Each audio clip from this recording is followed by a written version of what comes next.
Ya, Pak Apiyadi, banyak yang mengatakan masih ada kejanggalan terkait insiden ini, baik dari CCTV yang memang sudah beredar juga di media sosial. Sejauh ini temuan dari Ombudsman sendiri seperti apa, Pak Apiyadi? Ya, dari kunjungan kita sekali ke bandara ya, kita melihat langsung itu mengobservasi sekitar kawasan lift ya. Lalu kemudian kita juga melihat kondisi ruangan melalui ruang kontrol CCTV.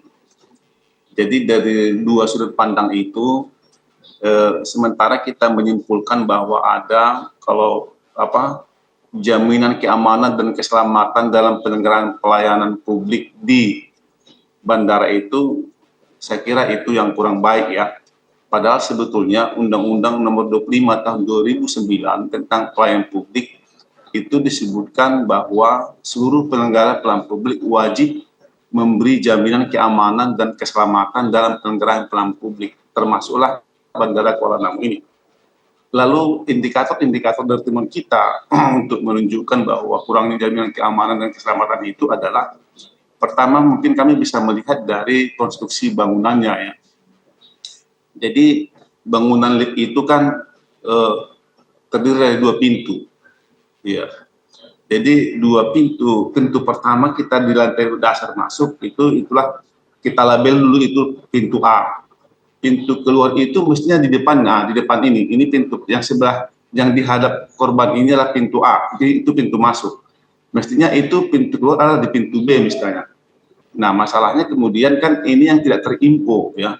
Nah, ketika naik ke lantai 3, nah, ini kan lantai 1, setelah naik ke lantai 3, mestinya ini dia harus keluar dari pintu belakang ini yang terbuka.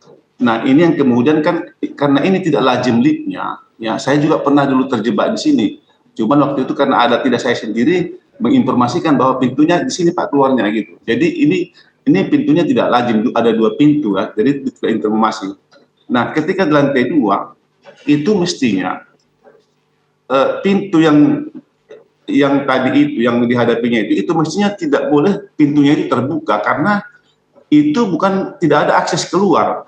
Kalaupun pintu itu terbuka, itu hanya dinding kaca di luar. Itu.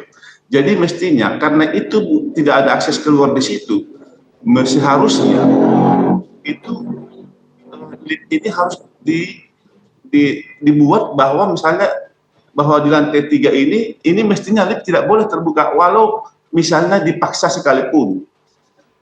Misalnya walaupun misalnya dipaksa sekalipun, mestinya ini lift tidak boleh terbuka karena ini bukan akses keluar.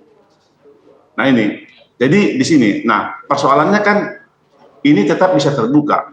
Nah setelah itu terbuka, lalu kemudian antara lantai lift ini dengan lantai gedung ini ada kosong sekitar 50 cm. Nah, ketika ini terbuka, lalu kita melangkah, dia melangkah lalu terjatuh ke bawah dengan kedalaman sekitar 12 atau 14 meter ke bawah.